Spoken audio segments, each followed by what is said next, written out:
The rain-soaked streets of downtown reflected the neon lights like scattered diamonds, but 12-year-old Marcus couldn't see any beauty in them. His stomach growled as he watched a man in an expensive suit step out of a black sedan, polished leather shoes clicking against the wet pavement. Marcus clutched his worn shoe-shine kit tighter, knowing this might be his only chance to earn enough for his sister's medicine. What he didn't know was that this stranger would soon discover something about Marcus that would leave him speechless, something that would transform both their lives in ways neither could imagine.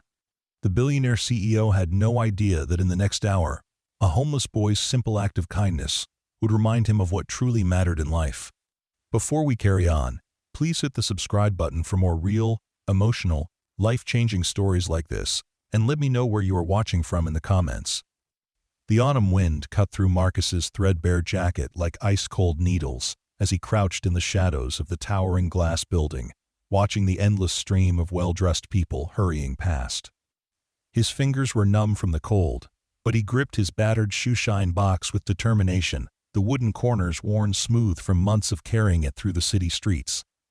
The box contained everything he owned: brushes with frayed bristles, tins of polish that were nearly empty, and a small torn cloth that had once been white but now bore the stains of countless encounters with dirty shoes. Marcus had been living on the streets for 8 months now, ever since his mother had lost her job at the textile factory and they'd been evicted from their tiny apartment. His younger sister, Lily, was waiting back at the abandoned warehouse where they'd made their temporary home, her legs too weak to walk properly due to a condition the doctors said would worsen without proper treatment. The medication she needed cost more money than Marcus could imagine, but he refused to give up hope. Every day, he ventured into the business district with his shoe-shine kit, hoping to earn enough coins to buy her medicine and maybe some food for both of them. The businessman who emerged from the black sedan was everything Marcus associated with success. His charcoal gray suit was perfectly tailored, not a wrinkle in sight despite the busy day. His silver hair was combed back with precision, and his leather briefcase gleamed under the streetlights. But what caught Marcus's attention most were the man's shoes, expensive Italian leather that probably cost more than Marcus's family had seen in years. They were scuffed from walking, dulled by the city's grime, and Marcus knew he could make them shine like mirrors if given the chance. Taking a deep breath that formed a small cloud in the cold air, Marcus stepped forward from his hiding spot. His heart hammered against his ribs as he approached the intimidating figure. "Excuse me, sir," he called out, his voice barely audible above the traffic noise. The businessman didn't seem to hear him, continuing his brisk pace toward the building's entrance. Marcus quickened his steps, his worn sneakers slapping against the wet pavement. "Sir, please wait." The man finally turned, his steel-gray eyes taking in Marcus's appearance with what seemed like mild annoyance. Marcus was acutely aware of how he must look, his clothes too small and patched in multiple places, his hair uncombed, his face bearing the telltale signs of too many nights sleeping rough. But he pressed on, knowing this might be his only opportunity. "Would you like a shoe shine, sir? I do really good work, and I only charge $5. Your shoes would look brand new, I promise." The businessman's expression remained unchanged, cold and distant. He glanced down at his shoes, then back at Marcus with the kind of look that suggested he was dealing with an unwelcome interruption. "I don't have time for this," he said curtly, his voice carrying the authority of someone accustomed to having his words obeyed without question. "And I certainly don't carry cash for street children." The words stung, but Marcus had heard worse. He'd learned to swallow his pride when it came to survival. "Please, sir, I really need the work. I have a sister who's sick, and I'm trying to buy her medicine. I'll do the best job you've ever seen, I swear on my life." The businessman paused for a moment, studying Marcus with calculating eyes. There was something in his expression that flickered, perhaps a memory or a moment of recognition, but it passed quickly. "I said no," he repeated, this time with finality. "Now move along before I call security." Marcus watched helplessly as the man strode away, his polished shoes clicking against the marble steps leading into the building. The rejection felt like a physical blow to his chest, but he'd experienced enough of them to know he couldn't let it defeat him. There would be other potential customers, other chances to earn the money Lily needed. He had to believe that, because the alternative was too frightening to consider. As Marcus stood there gathering his courage for the next attempt, his attention was drawn to an elderly woman struggling with several heavy shopping bags near the bus stop. She was well into her 70s, her gray hair pinned back in a neat bun, wearing a simple blue coat that had seen better years. What struck Marcus immediately was her shoes, sensible black flats that were caked with mud from the construction site she'd apparently walked through. She was trying to balance her bags while avoiding stepping in the puddles that had formed around the bus stop, but she was clearly having difficulty. Without thinking about payment or profit, Marcus approached her with his shoe shine kit. "Ma'am, would you like me to clean your shoes? They look like they picked up some mud, and I can get them looking nice again." The woman looked down at him with surprise, taking in his young face and earnest expression. "Oh, sweetheart, I don't have much money to spare. I just spent most of what I had on groceries for the week." Marcus smiled, the first genuine smile he'd felt all day. "That's okay, ma'am. I wasn't asking for money. I just thought you might like clean shoes for your bus ride home." The woman's eyes widened with amazement. In a world where everyone seemed to want something, here was a child offering help with no expectation of reward. "Are you sure, dear? That's very kind of you, but I don't want to take advantage." "It's no trouble at all," Marcus assured her, already kneeling down and opening his kit. "My grandmother always said that helping others was its own reward. Besides, you remind me of her." As Marcus began working on the woman's shoes, carefully scraping away the dried mud and applying polish with practiced efficiency, a small crowd began to gather. Other people waiting for the bus watched with curiosity and growing admiration as the young boy worked diligently, treating the elderly woman's inexpensive shoes with the same care he would have given to the finest leather. His movements were precise and methodical, each brushstroke deliberate and thorough. The woman herself was moved to tears by the unexpected kindness. "What's your name, sweetheart?" she asked, her voice thick with emotion. "Marcus, ma'am. Marcus Rivera." "Well, Marcus Rivera, you have a beautiful heart. Your parents raised you right." Marcus's hands paused for just a moment before continuing their work. "Thank you, ma'am. I try to remember what my mother taught me about treating people with respect." What Marcus didn't notice was that the businessman from earlier had stopped just inside the building's glass entrance, his attention caught by the scene unfolding at the bus stop. Alexander Cross, CEO of Cross Industries and one of the wealthiest men in the country, stood watching through the floor-to-ceiling windows as the homeless boy he'd dismissed minutes earlier performed an act of pure kindness. For a stranger, Alexander had built his empire through shrewd business decisions, calculated risks, and an unwavering focus on profit margins. He'd learned early in life that sentiment was a luxury he couldn't afford, that showing weakness or emotion was an invitation for others to take advantage. His own childhood had been one of privilege, but also of pressure, his father drilling into him the importance of success above all else. Compassion, his father had taught him, was something the weak indulged in, something that would only hold him back in the ruthless world of business. But as he watched Marcus work, something stirred in Alexander's chest that he hadn't felt in years. The boy's technique was surprisingly professional, his attention to detail remarkable for someone so young. More than that, though, was the genuine care he showed for the elderly woman, the way he made sure she was comfortable, the gentle conversation he maintained as he worked. This wasn't a performance for tips or recognition. This was simple human decency in its purest form. When Marcus finished, the woman's shoes looked almost new, the leather restored to a deep black shine. She looked down at them with wonder, then back at the boy who had transformed them. "They're beautiful, Marcus. Thank you so much." "You're very welcome, ma'am. I hope you have a safe trip home." The woman reached into her purse and pulled out a crumpled $5 bill. "Please, I insist. This is for your kindness, not just the shoe shine." Marcus hesitated, his pride warring with his desperate need for money. Finally, he accepted the bill with a grateful nod. "Thank you, ma'am. This means more to me than you know." As the bus arrived and the woman climbed aboard, still marveling at her shoes, Alexander found himself walking back outside. He couldn't explain the impulse that drove him, only that he felt compelled to approach the boy who had just demonstrated more character in 10 minutes than Alexander had seen in most boardrooms in years. Marcus was packing up his kit, when he noticed the expensive shoes approaching. He looked up to see the same businessman who had dismissed him earlier, and his heart sank. Was the man going to berate him for loitering, or worse, call the police? That was impressive work, Alexander said, his voice carrying a different tone than before.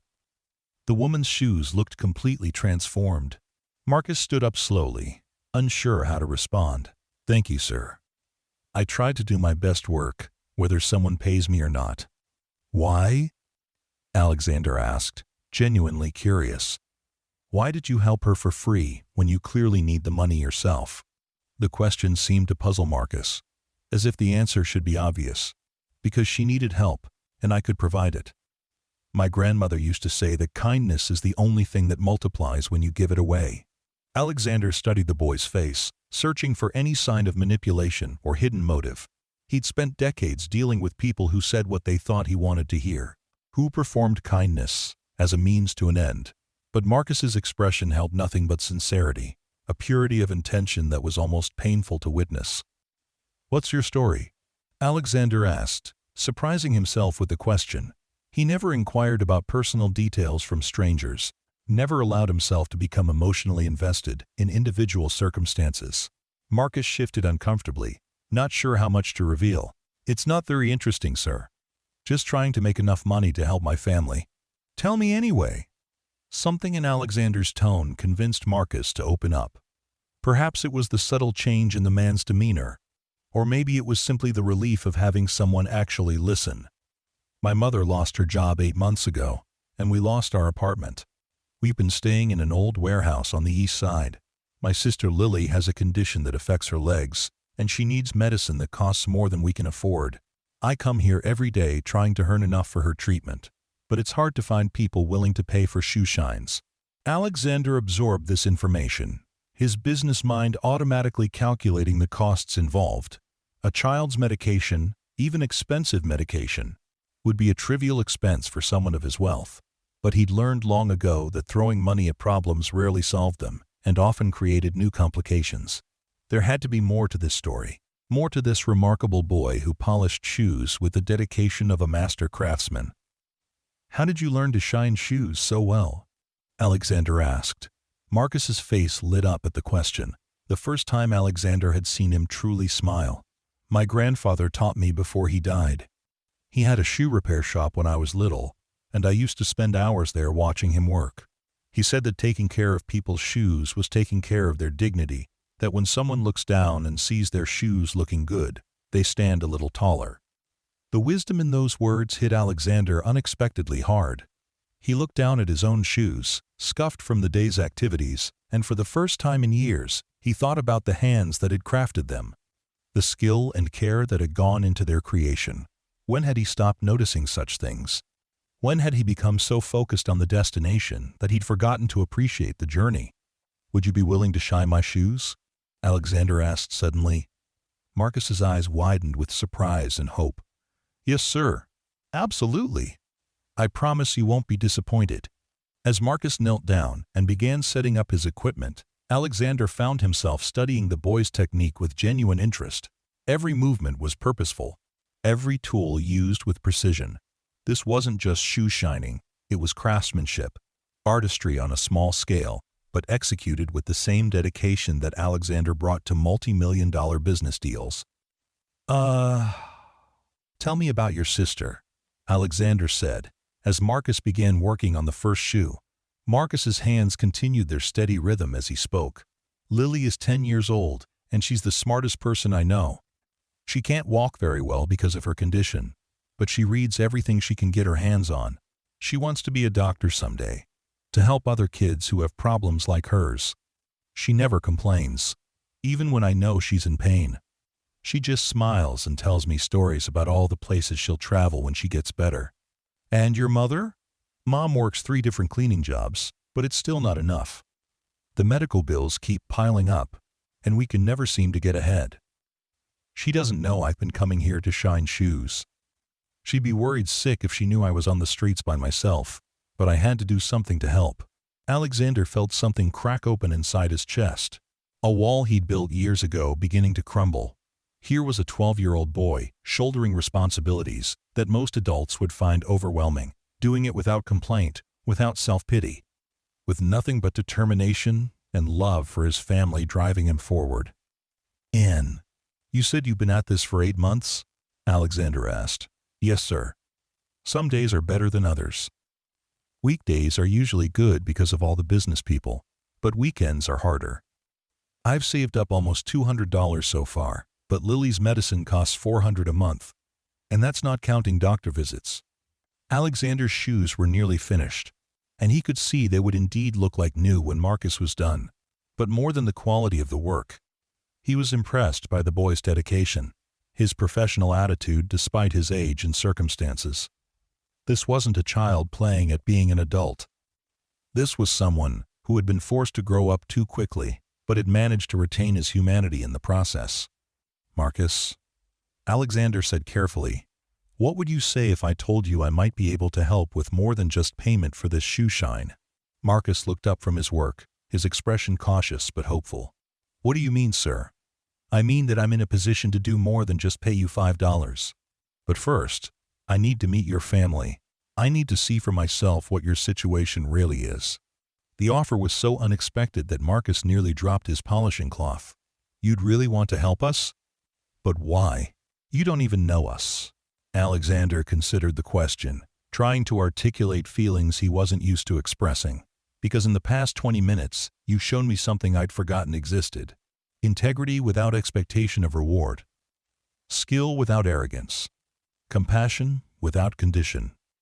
Those are rare qualities in anyone, but especially in someone your age, who has every reason to be bitter about the world."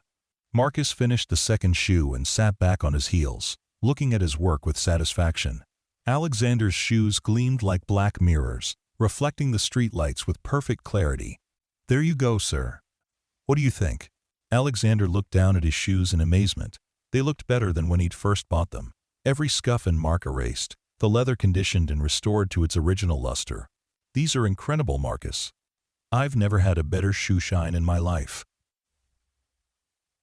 The pride that shone in Marcus's eyes was worth more than any profit margin Alexander had ever achieved. "Thank you, sir. That means a lot coming from you." Alexander reached into his wallet and pulled out a $100 bill, handing it to the stunned boy. "This is payment for the shoe shine and a down payment on trust. I want you to take me to meet your family, and then we'll talk about how we can change things for all of you." Marcus stared at the money in disbelief, his hands shaking as he held it. "Sir, this is too much. The shoe shine was only $5. "The shoe shine was worth far more than $5, Alexander replied firmly, "and this conversation has been worth more than 100.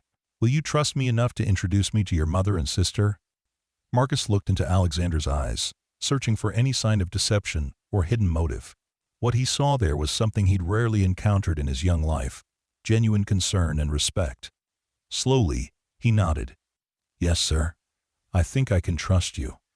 The warehouse where Marcus's family had made their temporary home was located in the industrial district, a part of the city that most people like Alexander never had reason to visit. As they walked through the darkening streets, Alexander was struck by how different this world was from his own. The buildings here were functional rather than beautiful, built for purpose rather than prestige. The few people they encountered moved with the wariness of those who had learned to be cautious, who understood that safety was never guaranteed. Marcus led him through a gap in a chain-link fence, then to a side entrance of what had once been a textile factory. The building had been abandoned for years, its windows boarded up, its walls covered with graffiti and rust stains. But as they made their way through the dimly lit corridors, Alexander could see signs of life, evidence that others had also found refuge in this forgotten place. "We're up here," Marcus said, leading Alexander up a metal staircase to what had once been the factory's administrative offices. Mom should be home from her evening job by now. The space that Marcus's family called home was heartbreaking in its makeshift nature, but also touching in how they'd tried to make it livable. Blankets hung from the ceiling to create separate rooms, battery-powered lanterns provided soft light, and someone had arranged their few possessions with care and dignity. It was poverty, but it was poverty faced with determination and love.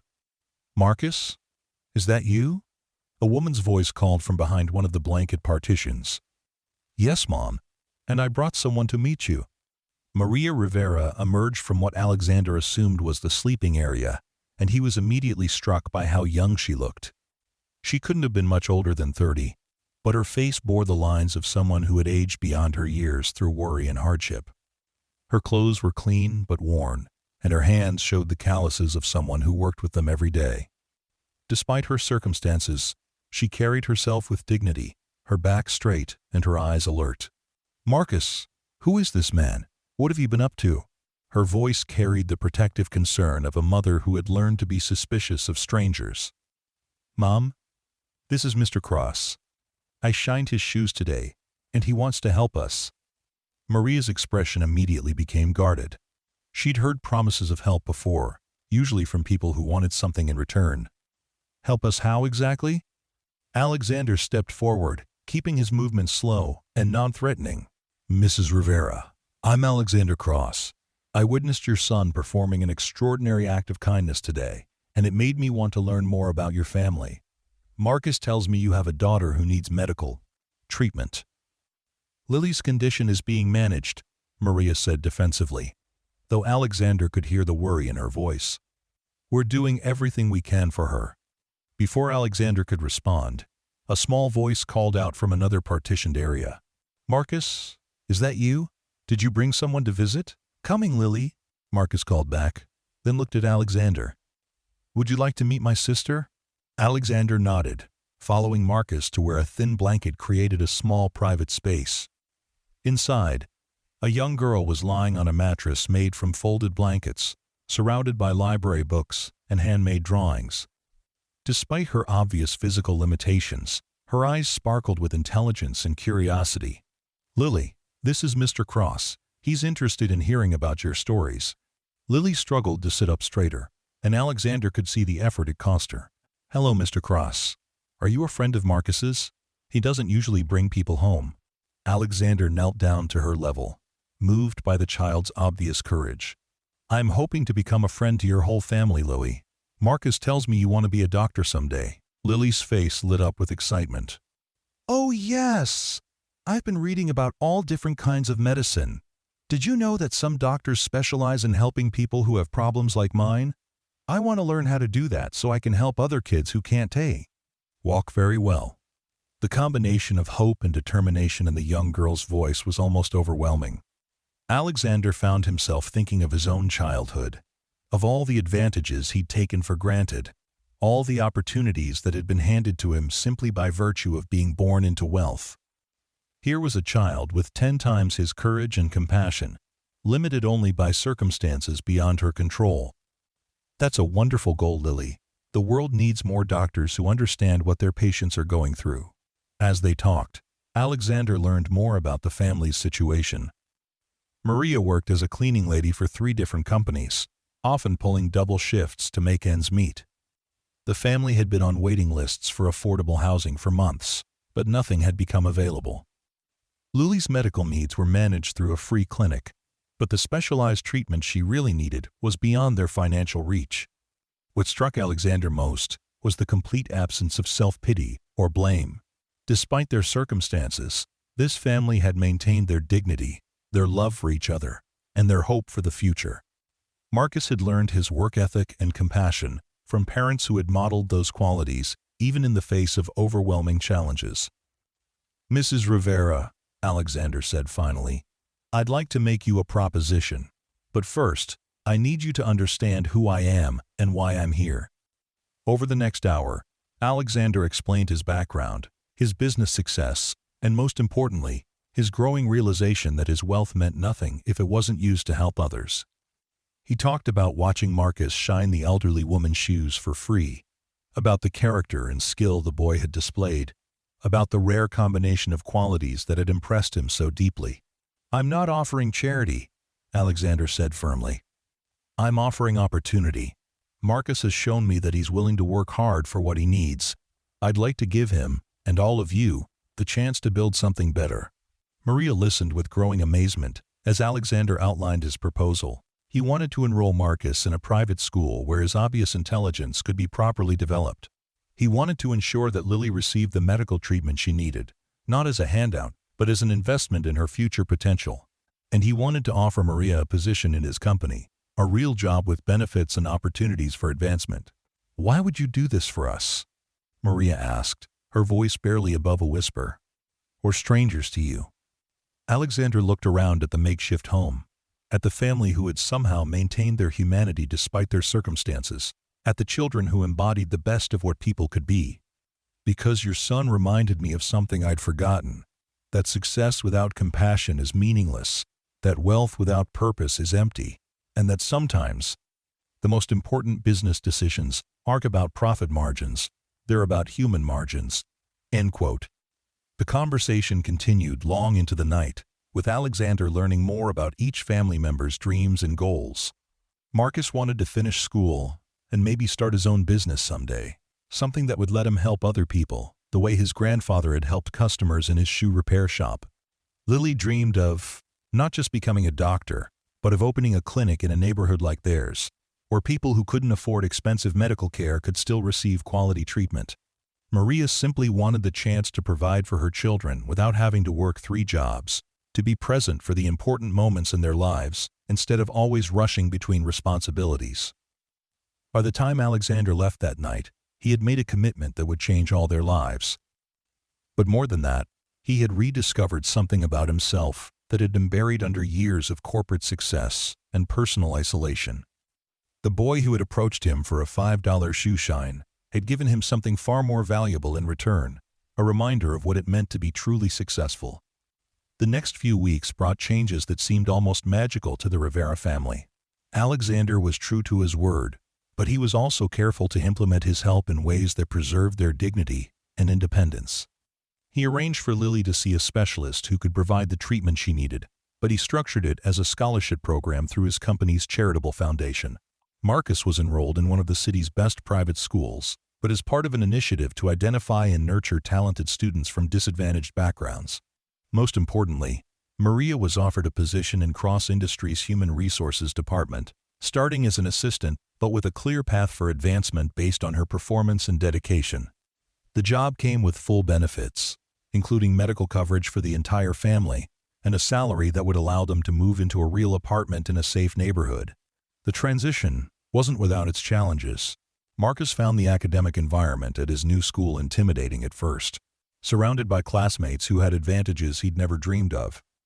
But his natural intelligence, combined with his extraordinary work ethic, soon made him one of the standout students in his class. His teachers were impressed not just by his academic ability, but by his maturity and his willingness to help other students who were struggling. Lily's medical treatment began showing results within the first month. The specialized therapy and medication she received through the program gradually improved her mobility and reduced her pain. More importantly, it gave her hope that her dreams of becoming a doctor weren't just fantasies, but achievable goals.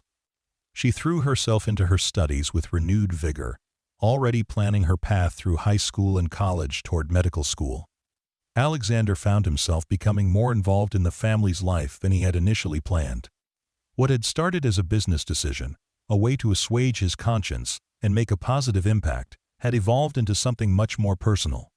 He discovered that Marcus had an intuitive understanding of business principles that rivaled some of his MBA-educated executives. The boy's insights into customer service, based on his shoe-shining experience, provided valuable perspectives on how Cross Industries could better serve its clients. But perhaps the most significant change was in Alexander himself. The cold calculation that had driven his business decisions for decades began to warm with genuine concern for his employees and their families. He instituted new programs within Cross Industries, policies that provided educational opportunities for workers' children, healthcare benefits that covered extended family members, and advancement programs that rewarded character and dedication as much as credentials and connections. 6 months after their first meeting, Alexander stood in the auditorium of Marcus's school, watching the boy receive an award for academic excellence and community service. Marcus had started a tutoring program for younger students, sharing the study skills he developed and the work ethic he'd learned on the streets. His teachers reported that he approached every assignment with the same attention to detail he'd once brought to shining shoes, treating each task as an opportunity to perfect his craft. In the audience beside Alexander sat Maria, elegant in a new dress she bought with her first real paycheck, and Lily, who had walked to her seat without assistance for the first time in years. The family that had once lived in an abandoned warehouse now resided in a comfortable apartment, complete with a study where both children could do their homework and pursue their dreams. As Marcus stepped up to the podium to give a brief acceptance speech, Alexander felt a pride that was different from any business achievement he'd ever experienced. This wasn't success measured in dollars or market share. This was success measured in human potential, realized, in dreams made possible, in a family given the tools they needed to build their own future. 6 months ago, Marcus began, his voice clear and confident. I was shining shoes on the street corner, hoping to earn enough money to help my family survive. Today, I'm standing here because someone saw past my circumstances to my potential. But more than that, someone taught me that true success isn't about what you accomplish for yourself. It's about what you make possible for others. Alexander felt his eyes moisten as Marcus continued. My grandfather used to tell me that when you shine someone's shoes, you're not just cleaning leather. You're helping them stand taller and walk with confidence. I've learned that the same principle applies to everything we do for each other. When we help someone else shine, we all stand a little taller. The applause that followed was thunderous, but Alexander barely heard it. He was thinking about the boy who had approached him on that rainy evening, desperate for $5 to help his sister. That boy had given him far more than he'd received, a reminder that the most valuable transactions in life couldn't be measured in currency. After the ceremony, as the Rivera family celebrated at a restaurant that would have been unimaginable luxury just months before, Alexander reflected on the journey that had brought them all to this point. He had started that evening as one of the wealthiest men in the country, but also one of the most isolated. His success had built walls around him, protecting him from the messiness of human emotion and connection. Marcus had torn down those walls with nothing more than a shoe shine kit and a pure heart. In trying to help the Rivera family, Alexander had discovered that he was the one who had been truly impoverished, rich in everything except the things that mattered most. The story of their meeting spread throughout Cross Industries and beyond, becoming a legend about the importance of recognizing potential in unexpected places. But for Alexander, the real lesson was more personal. He had learned that success without purpose was meaningless, that wealth without compassion was poverty of the soul, and that sometimes the most important business decision you can make is to stop thinking like a businessman and start thinking like a human being. As they left the restaurant that night, Marcus walked beside Alexander, no longer the desperate boy who had begged for work, but a confident young man with unlimited potential. Mr. Cross, he said, I want you to know that everything you've done for my family means more to us than you'll ever understand, but I also want you to know that you've given me something to live up to. Someday, I want to be in a position to help other families the way you've helped ours. Alexander smiled, knowing that Marcus would indeed achieve that goal, and probably surpass it. I have no doubt you will, Marcus, and when that day comes, I hope you'll remember that the best investments aren't measured in returns, they're measured in the lives they touch. Years later, when Marcus had graduated from college with honors and was starting his own business focused on providing opportunities for disadvantaged youth, he would still carry his grandfather's old shoe shine kit. Not because he needed it for work anymore, but because it reminded him of the evening when his life had changed forever, when a simple offer to clean a stranger's shoes had opened doors he never could have imagined.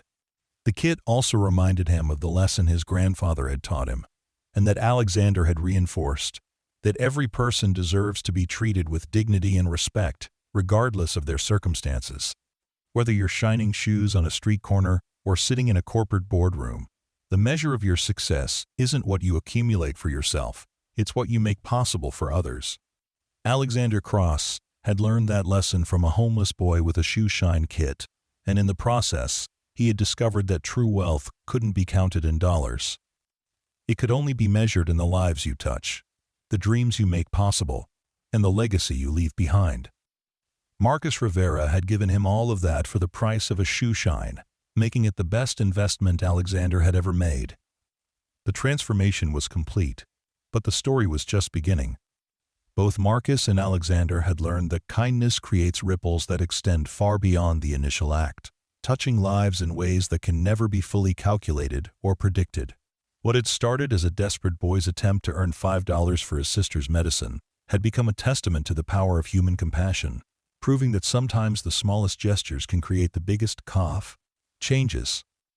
In the end, the question wasn't what happens when a homeless boy tries to clean a billionaire's shoes for food. The question was, what happens when two people from completely different worlds recognize their shared humanity and choose to act on it? The answer, as both Marcus and Alexander discovered, was that miracles become possible, dreams become achievable, and the world becomes a little bit brighter for everyone. 5 years had passed since that fateful evening on the rain-soaked streets, and the world had shifted in ways both subtle and profound. Marcus stood in the conference room of Rivera Enterprises, the company he had founded at age 17, with Alexander's mentorship and a small business loan that he had insisted on paying back with interest. The walls were lined with awards and photographs, but the centerpiece was a glass display case containing his grandfather's original shoeshine kit, polished and maintained as if it were still in daily use. The business had grown beyond Marcus's wildest teenage dreams. What had started as a simple tutoring service for underprivileged children had evolved into a comprehensive program that provided educational support, job training, and entrepreneurship opportunities for families facing economic hardship. The company employed over 200 people, many of whom had once been clients seeking help for their own children. Maria Rivera, now the Director of Human Resources for Rivera Enterprises, walked into the conference room carrying a stack of applications.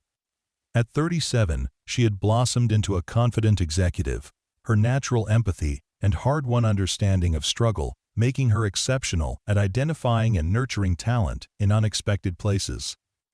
The scared, defensive woman who had once questioned Alexander's motives had become a powerful advocate for second chances and unconventional paths to success. "The scholarship applications are ready for review," she said, setting the files on the conference table. "We have over 3,000 applicants this year for the 50 full scholarships." Marcus nodded, picking up the first application. Each folder represented a story, a family facing challenges similar to what his own had endured.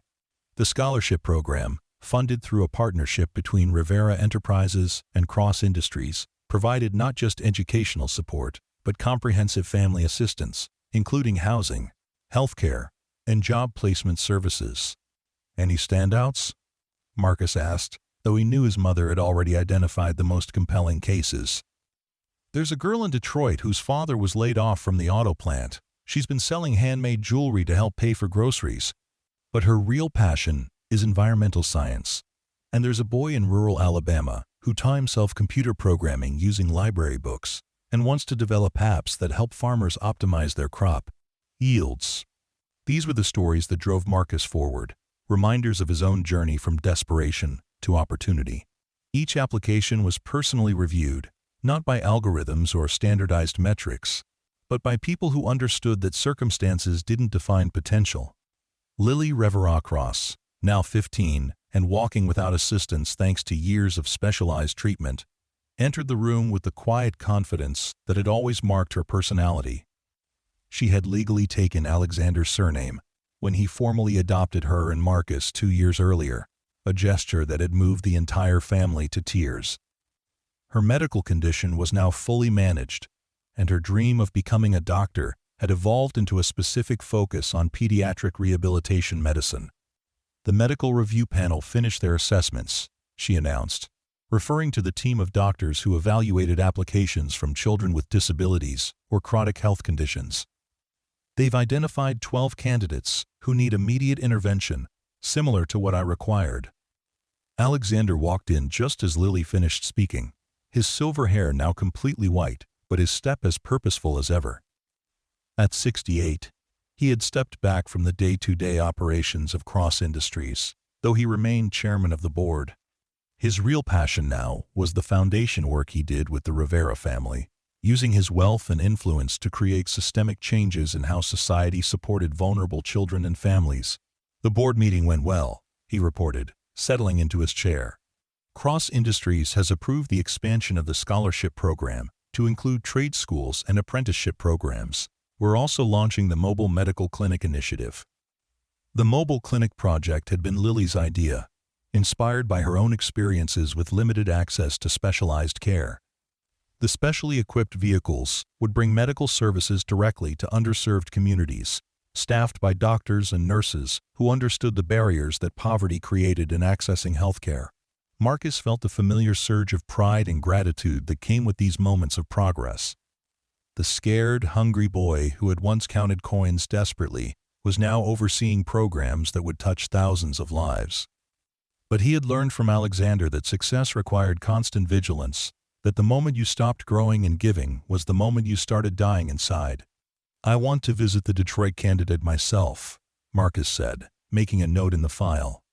"Something about her story reminds me of us." Alexander smiled, recognizing the impulse. Over the years, Marcus had personally visited dozens of scholarship recipients, not as a celebrity or benefactor, but as someone who understood their struggles intimately. These visits often provided insights that paperwork and interviews couldn't capture, revealing the small details that made the difference between genuine need and manufactured sob stories. The afternoon was spent reviewing applications, each one a window into a different family's challenges and dreams. There was the teenage mother who had maintained a perfect GPA while working nights to support her infant son. The immigrant family whose children were translating complex legal documents while excelling in advanced mathematics courses. The siblings who had been shuffled through foster care, but had somehow maintained their academic focus and their bond with each other. As the sun began to set, Marcus found himself alone in the office, staring out at the city skyline. The view from Rivera Enterprises overlooked the old industrial district where his family had once lived in the abandoned warehouse. The building had been demolished years ago, replaced by a community center that bore his grandfather's name and offered job training, childcare, and educational programs for local residents. His phone buzzed with a text message from an unknown number. "Mr. Rivera, my name is Jennifer Walsh. I heard about your scholarship program from my guidance counselor. I don't know if you remember me, but you helped my grandmother 5 years ago. She still talks about the young man who cleaned her shoes for free at the bus stop. I'm applying for your scholarship program, and I wanted you to know that your kindness that day inspired our whole family." Marcus felt a chill run down his spine as he read the message. He remembered the elderly woman vividly, her surprised gratitude when he had refused payment for cleaning her mud-caked shoes.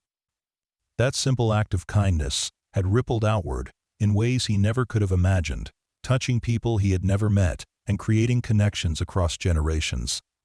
He immediately called the number, and a young woman's voice answered nervously. "Hello? Jennifer, this is Marcus Rivera. I just got your text message. How is your grandmother?" The surprise and excitement in her voice was palpable. "Oh my goodness, I can't believe you called. Grandma is doing well. She's 82 now, but still sharp as a tack. She tells everyone about the angel boy who cleaned her shoes, and she always says it restored her faith in ball." Young people. They talked for nearly an hour, with Jennifer explaining her own journey through high school and her dreams of becoming a teacher in underserved communities. Her grandmother had raised her after her parents died in a car accident, and the old woman's stories about kindness and dignity had shaped Jennifer's worldview and career aspirations. "I want to meet your grandmother again," Marcus said finally. "And I want to discuss your scholarship application in person. Would you both be available for dinner this weekend?" The dinner took place at the same restaurant where the Rivera family had celebrated Marcus's first academic award. Mrs. Eleanor Walsh, the elderly woman from the bus stop, was smaller and more fragile than Marcus remembered, but her eyes still sparkled with the same warmth and intelligence that had touched him years earlier.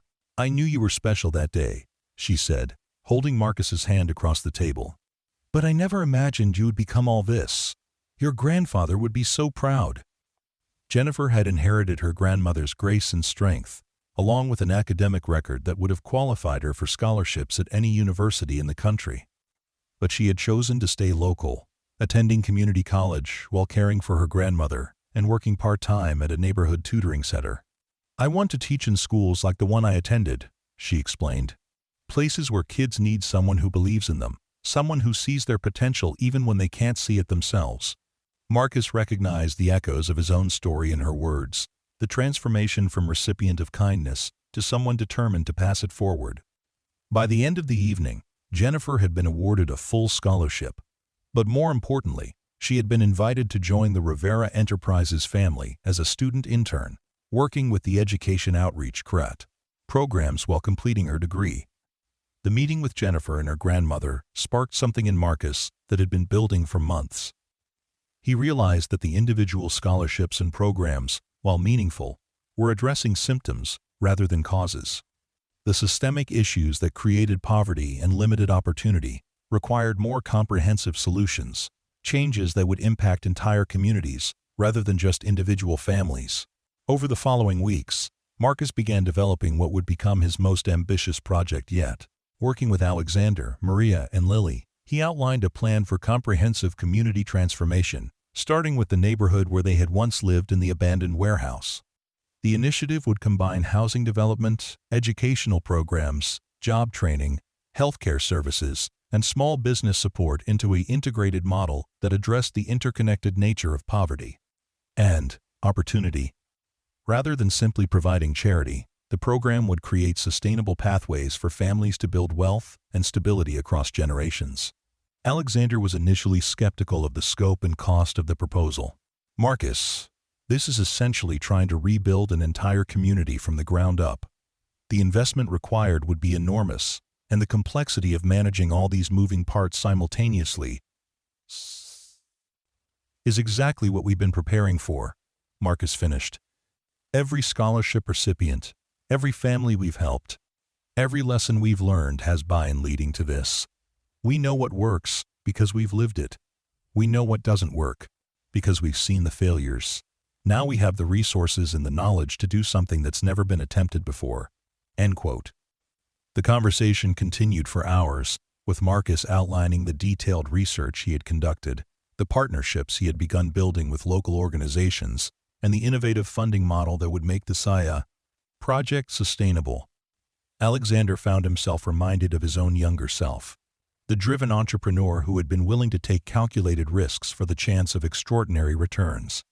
But this wasn't about financial returns, though Marcus had carefully projected the economic benefits of lifting an entire community out of poverty. This was about proving that compassion and business acumen could work together to create solutions that were both profitable and transformative. Lily had been quietly listening to the discussion, and when she finally spoke, her words carried the weight of someone who had experienced both desperation and hope. What if we fail? What if we invest all this money and energy, and the community doesn't change? Marcus looked at his sister, remembering the frail girl who had once lain on a mattress made of blankets, dreaming of becoming a doctor, despite having no realistic path to make that dream come true. Then we'll have failed spectacularly while trying to do something meaningful. But I don't think we'll fail, because we're not trying to impose change from the outside. We're creating opportunities for people to change their own lives.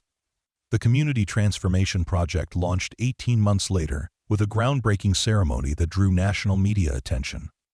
The event was held on the exact spot where the abandoned warehouse had once stood, with Marcus delivering the keynote address to a crowd that included scholarship recipients, community leaders, and business executives from across the country. 5 years ago, my family lived in a building that stood right here, Marcus began, his voice carrying across the crowd through the sound system. We had lost our home, our security, and almost our hope. But we hadn't lost our dignity, our love for each other, or our determination to build something better. He gestured toward the architectural renderings displayed behind him, showing the mixed-use development that would soon occupy the site. This project isn't about erasing the past or pretending that poverty doesn't exist. It's about creating a future where families facing the same challenges we faced have the tools and support they need to write their own success stories. The development would include affordable housing designed with input from future residents, a community health center staffed by medical professionals who understood the unique challenges of serving low-income patients, and an educational campus that would serve children from infancy through high school graduation. But the most innovative aspect of the project was the business incubator, a facility where community members could develop their own enterprises with access to mentorship, funding, and shared resources. Marcus had learned from his own experience that people facing economic hardship often possessed entrepreneurial instincts and practical skills that just needed the right environment to flourish. As construction began, Marcus found himself spending more and more time on the site, not as a distant executive, but as someone who understood every aspect of what they were trying to achieve. He knew the frustration of talented people whose potential was limited by circumstances beyond their control. He knew the exhaustion of parents working multiple jobs while worrying about their children's futures. He knew the fear of families who lived one emergency away from homelessness. But he also knew the power of opportunity, the transformation that was possible when people were given the tools they needed to succeed. He had lived that transformation, and now he was determined to make it available to others. The first families moved into the completed housing units 2 years after groundbreaking, and Marcus was there to personally welcome each one. He walked through the bright, modern apartments with parents who had never imagined they could afford safe, decent housing for their children. He visited the community health center where Lily now volunteered while completing her pre-med studies, providing health education and basic medical care to families who had previously relied on emergency room visits for routine health care. Most importantly, he spent time in the business incubator, working with community members who were developing their own solutions to local challenges. There was the former factory worker who had created a mobile home repair service, bringing basic maintenance and improvements directly to customers who couldn't afford to hire traditional contractors. The immigrant woman who had started a catering business specializing in authentic cuisine from her home country, creating jobs for other community members while preserving cultural traditions. Each success story was a validation of the project's core philosophy that people were their community's greatest resource, and that sustainable change came from supporting existing strengths rather than imposing boss. External solutions. Alexander watched Marcus's work with a mixture of pride and amazement. The boy who had once begged for $5 to help his sister was now overseeing a multi-million-dollar community development project that was being studied by urban planners and social scientists around the world. But more than the scale of his achievements, Alexander was impressed by how Marcus had maintained his humility and his connection to the communities he served. "You've created something remarkable here," Alexander told Marcus, as they walked through the completed community center on a sunny afternoon, 3 years after the project's launch. "This place is alive in a way that most developments never achieve." Marcus smiled, watching a group of children play in the carefully designed playground while their parents attended a financial literacy workshop in the adjacent building. "It's alive because the people who live here have ownership in its success. We didn't build this for them, we built it with them." The success of the Community Transformation Project had attracted attention from other cities and organizations looking to replicate the model. Marcus found himself traveling frequently, consulting with mayors and community leaders who wanted to adapt the Rivera Cross approach to their own local challenges. But he always returned to the community center, where his grandfather's shoeshine kit was displayed in a place of honor, reminding visitors that extraordinary change often began with ordinary acts of kindness, and determination. The kit served as a symbol of the project's core values. That every person deserved to be treated with dignity, that hard work and compassion could overcome seemingly impossible obstacles, and that success was measured not by what you accumulated, but by what you made possible for others. As Marcus stood in the community center that evening, watching families participate in programs that addressed everything from early childhood education to senior citizen health services, he thought about the ripple effects of that first encounter with Alexander. One moment of human connection had ultimately touched thousands of lives, creating opportunities and possibilities that extended far beyond anything he could have imagined when he was desperate and hungry on the streets. The story continued to evolve, with each success creating new challenges and opportunities. Marcus knew that the work would never be truly finished, that each generation would face new obstacles and require new solutions.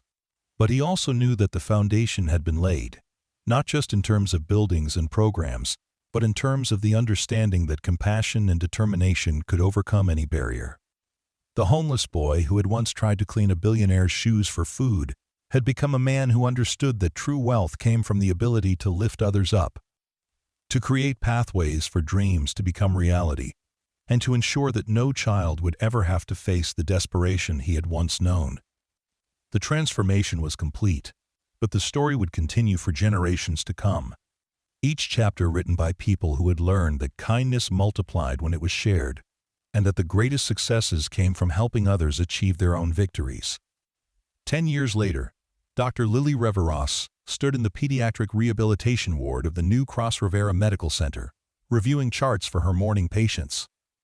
At 25, she had become the youngest department head in the hospital's history, her unique perspective as both a former patient and a medical professional making her extraordinarily effective at treating children with mobility challenges. The medical center itself was a testament to the family's commitment to accessible health care, built in the heart of the community where they had once struggled to afford basic medical care. The irony wasn't lost on her that she now worked in a building constructed on land that had once housed the free clinic where she had received her earliest treatments. The contrast between then and now sometimes felt surreal, but Lily had learned to use that perspective as motivation rather than dwelling on what might have been.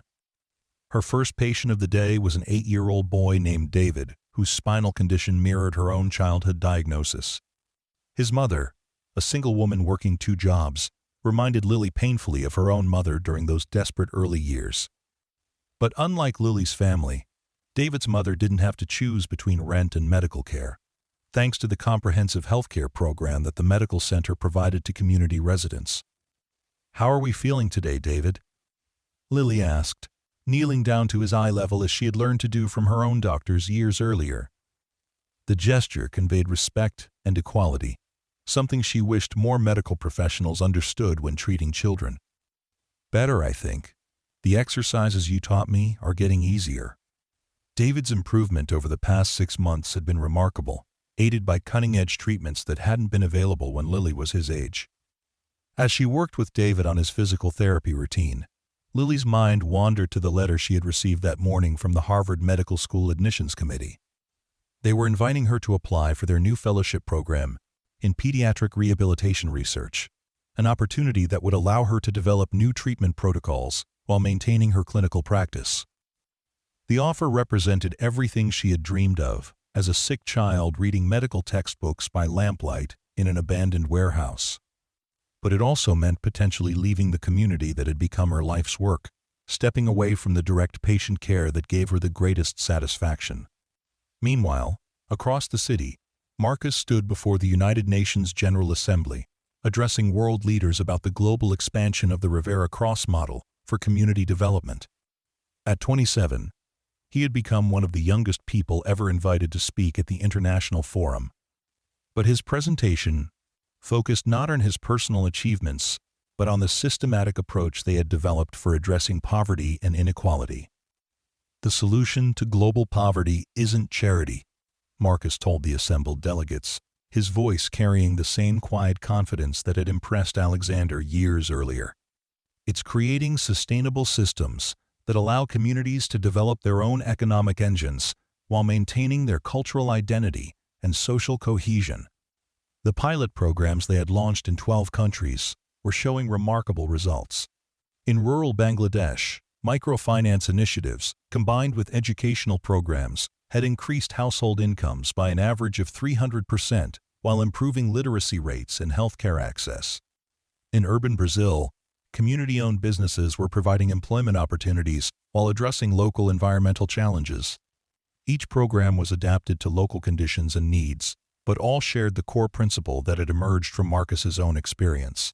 That sustainable change came from supporting existing community strengths, rather than imposing external solutions. After his presentation, Marcus was approached by Dr. Amara Okafor, the Nigerian Minister of Education, who had been implementing a modified version of the Rivera Cross educational model in Cras, Lagos. "Mr. Rivera, I wanted to thank you personally for the work your organization has done with our schools. The results have exceeded even our most optimistic projections."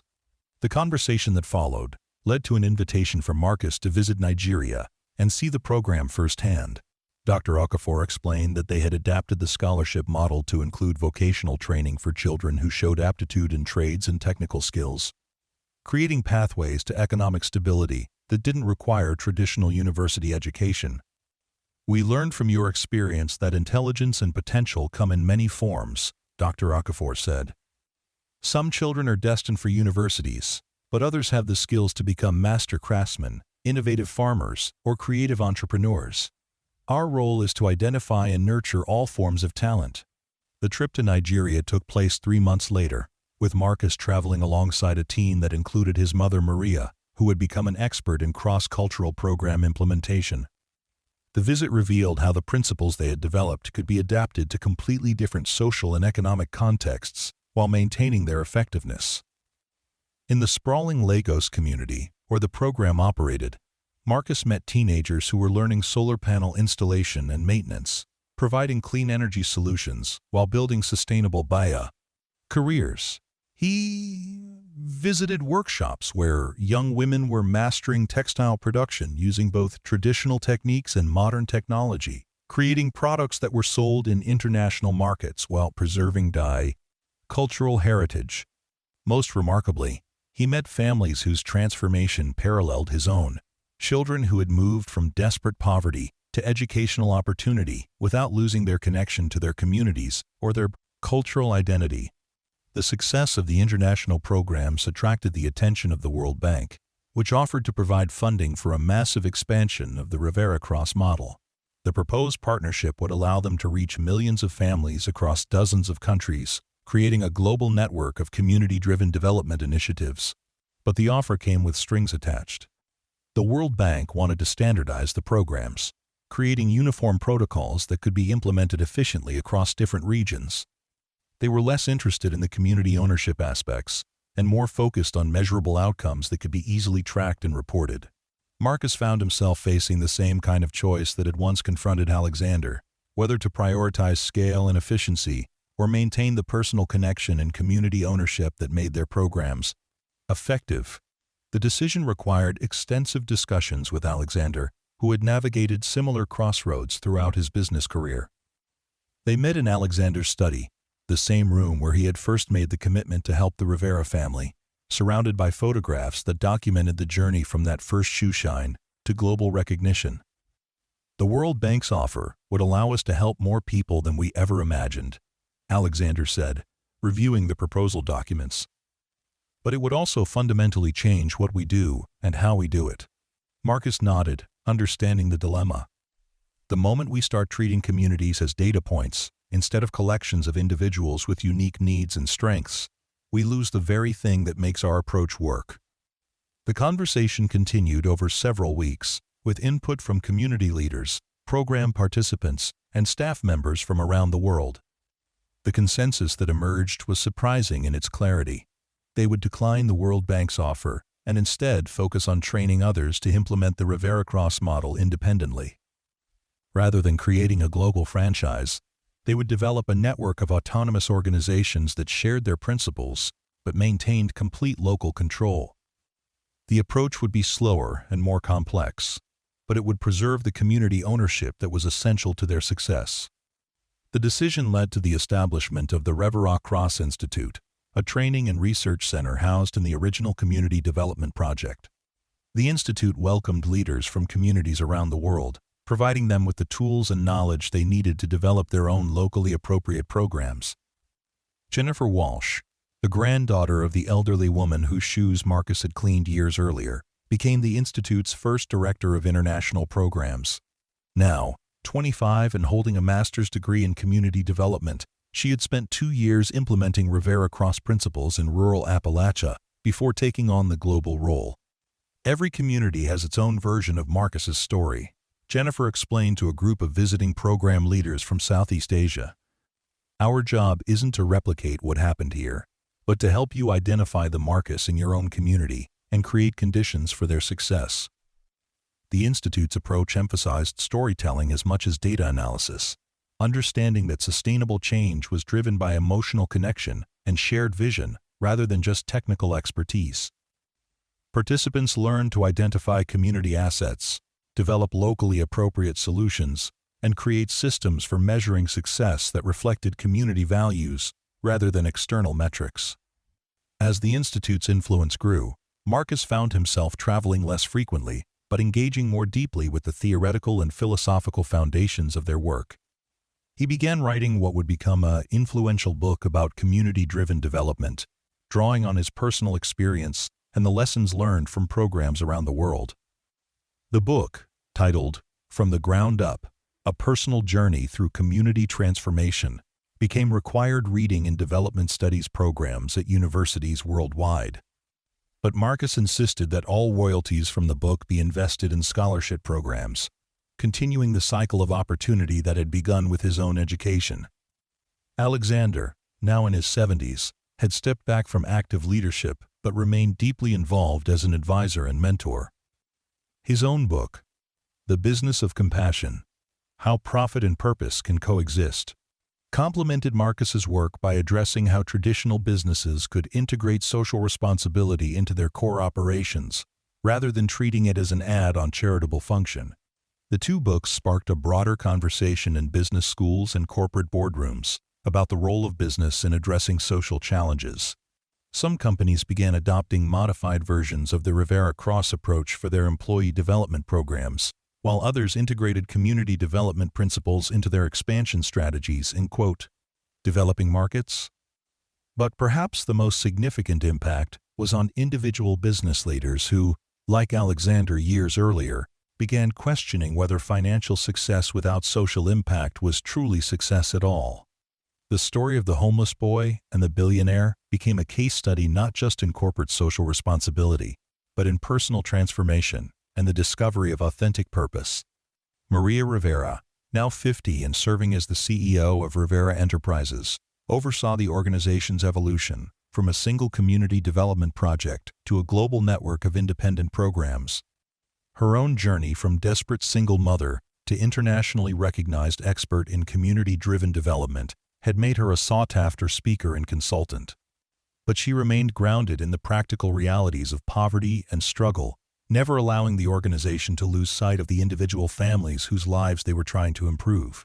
Every major decision was evaluated through the lens of how it would affect the most vulnerable people in their programs, the families who reminded her of her own desperate circumstances years earlier. The organization's 20th anniversary celebration took place in the original community center, now the hub of a thriving neighborhood that bore little resemblance to the industrial wasteland where the Rivera family had once lived in an abandoned warehouse. The event brought together scholarship recipients, program graduates, community leaders, and international partners from around the world. Marcus stood at the podium where his grandfather's shoeshine kit was still displayed, looking out at an audience that included children who had been born in the community housing, teenagers preparing for college through the Samaray scholarship program, and adults who had built successful businesses through the entrepreneurship initiatives. 20 years ago, a desperate boy approached a stranger and asked for the chance to shine his shoes. Marcus began, his voice carrying easily through the packed auditorium. That moment changed both of their lives, but more importantly, it started a conversation about what we owe each other as human beings sharing this world. He gestured toward Alexander, who was sitting in the front row next to Lily and Maria, 3 generations of a family that had been brought together by circumstances and held together by love and shared purpose. The lesson we learned wasn't that charity could solve poverty, or that money could fix broken systems. The lesson was that every person has value, every family has potential, and every community has strengths that can be built upon if we're willing to listen and learn." End quote. The applause that followed was sustained and heartfelt, but Marcus knew that the real measure of their success wasn't in the recognition or accolades. It was in the quiet moments when former scholarship recipients called to share news of their graduations, when community business owners hired their first employees, when children who had received medical care through their programs grew up to become healthcare providers themselves. Dr. Lily Rivera Cross had decided to remain at the medical center rather than pursue the Harvard Fellowship, recognizing that her most important research was happening in her daily interactions with patients and families. Her work on innovative treatment protocols for pediatric mobility conditions was being published in major medical journals, But her greatest satisfaction came from the children who walked out of her brass office with renewed hope and improved mobility. The evening's celebration concluded with a surprise announcement that Marcus had been selected as the youngest recipient of the Nobel Peace Prize for his work in community-driven development and poverty reduction. The honor was shared with Dr. Okafor and two other leaders who had implemented Rivera Cross principles in their own countries, recognizing that the impact had truly been a global collaboration. As the crowd dispersed, and families returned to homes in a community that buzzed with economic activity and social cohesion, Marcus remained in the community center, standing quietly before his grandfather's shine kit. The wooden box looked exactly as it had when he was 12 years old, desperately polishing the shoes of strangers in hopes of earning enough money for his sister's medicine. Alexander joined him, moving slowly but still carrying himself with dignity despite his advancing years. "Do you ever wonder what would have happened if you hadn't approached me that evening?" he asked. Marcus considered the question, thinking about all the ripple effects that had flowed from that first moment of connection. "I think we would have found each other eventually," he said finally. "Maybe not that night, maybe not in that way.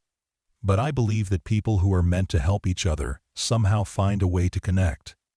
Alexander smiled, remembering his own transformation from a man focused solely on profit to someone who understood that true success came from the impact you had on others. "Your grandfather would be proud," he said, nodding toward the shoeshine kit. "Not just of what you've accomplished, but of how you've remembered where you came from." The community center grew quiet as the last visitors departed, leaving only the soft lighting that illuminated the photographs and displays documenting the journey from desperation to hope, from individual struggle to collective transformation. The shoeshine kit remained in its place of honor, a reminder that extraordinary change often began with the simplest acts of human kindness and determination. Marcus knew that tomorrow would bring new challenges, new families seeking help, new communities ready to develop their own solutions to poverty and inequality. The work would never be finished, but that was part of its beauty. Each generation would build on what came before, creating new innovations and adaptations, while maintaining the core understanding that every person deserved dignity, opportunity, and hope. The story that had begun with a homeless boy trying to clean a billionaire's shoes for food had become something far larger than either of them could have imagined. It had become a testament to the power of human connection, the possibility of transformation, and the understanding that the greatest wealth came not from what you accumulated, but from what you made possible for others to achieve.